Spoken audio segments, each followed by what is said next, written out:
You said that being at TIFF was not a cakewalk in any way, shape, or form. That's not what I said. I said I hated it. Yeah, I was paraphrasing. The winner of this year's DGC Discovery Award.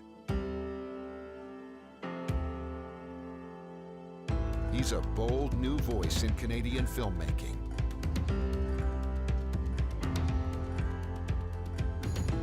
Wayne Wapimakwa. On the one hand, I think Cameron's appeal to tell stories that aren't necessarily just coming-of-age stories, but highlight social issues that we face in this country. I think that that's a very important challenge that we should meet as filmmakers. At the same time, however, I feel like a lot of us are already doing that, particularly the Nova Scotian filmmakers are highlighting a lot of these issues, such as Ashley Mackenzie's Werewolf and Kathleen Hepburn's Never Steady, Never Still. I think that these issues are being tackled fundamentally. At the same time, however, Kevin's response, I think, is right and wrong in the respect that, well, yes, indeed, it isn't just up to the filmmakers. The solution that he provides, which is putting the onus on distributors and broadcasters, I think it just is simply impossible. These people are just completely motivated by capital and money, and the fact of the matter is that these kinds of stories don't sell. Funding? Did you apply for funding? And did you get any for production? It's a very intriguing question you're asking, Ingrid, because you know the answer. Yeah, we applied for the micro-budget grant 2 years ago, didn't get it. And we applied last year again and got it. And we got some money from the Canada Arts Council and some private equity, some savings between ourselves that we've been working together for the last few years. So that's how we financed the film, was entirely off of grant money. How did you convince Telefilm to support you? We actually didn't need to convince Telefilm because the fucked up thing about the micro-budget program is that the real gatekeepers are these like oligarchical partners that they've at random selected throughout the country. And so those are the people that we needed to convince. And York University didn't take any convincing. Like John Grayson and Phil Hoffman have always been, you know, very proud advocates of our work. And we're more than happy to come on board the project after Spencer, who's in the audience tonight, you know, voiced his support for the project as well. So York was more than happy to help us out and greenlight the project. Cineworks, I've been a member at Cineworks since like 2008 or something like that, and they were happy to come on board as well because of the locality of the project and its relevance for the city. So those were the institutions that we needed to convince. Actually, once we were nominated, the way it works is Telefilm only looks at, lo and behold, your marketing plan and budget. So as long as those numbers equaled 0, they were stoked. And no, I mean, I think it's all smoke and mirrors. I think that that's something that certainly needs to change about the program, but we were more than happy to exploit in order to make our movie.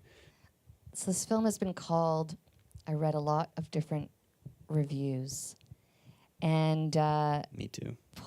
Do you read all the reviews? I try not to, except when somebody says one's really bad. Then you're interested. Yeah. Yeah. Yeah, 2 N's. Yeah.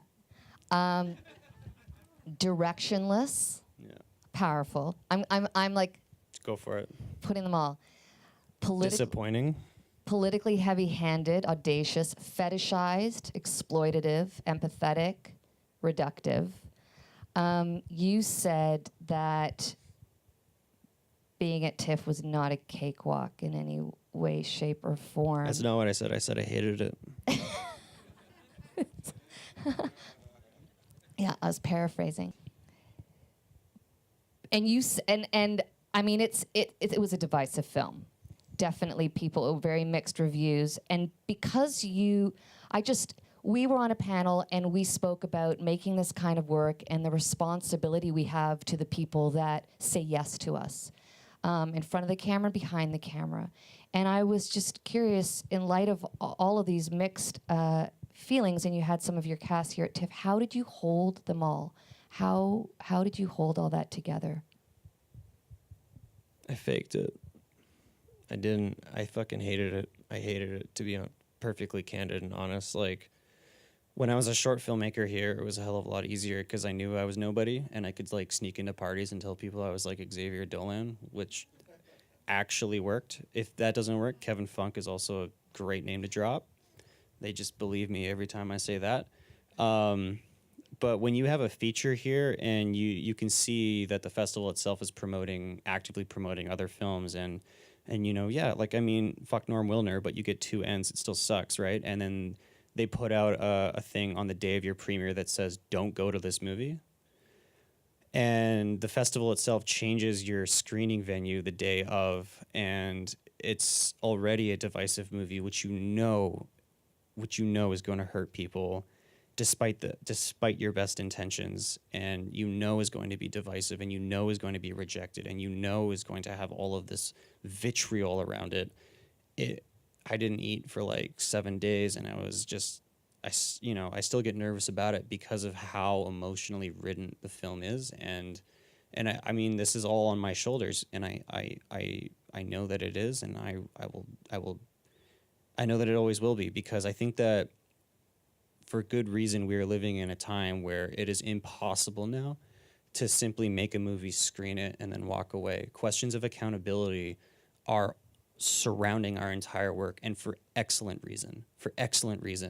And so undeniably, questions and controversies surrounding a picture will always fall on my personal shoulders as well. And that's part and parcel with the project, and I may not have understood what that meant when I embarked on this journey, but I certainly am understanding now, and for better or for worse, need to live with that. So my movie isn't a coming-of-age story. My movie is indeed living up to the manifesto that Cameron edited. At the same time, I've gotten a lot of criticism for the issues involved in my movie, and rightly so, I believe. I think that the movie beckons conversation and controversy. At the same time, I feel very schizophrenic about it because I'm being challenged by people who are questioning me and where I come from and asking me why I didn't make a coming-of-age story. So at the same time, I feel like I'm, as a filmmaker, between a rock and a hard place. And then in terms of business and getting the movie distributed and exhibited and screened, we certainly have been met with a lot of obstacles on this regard, which is what I just previously expounded about distributors and exhibitors not being able to perform the job that Kevin's outlined.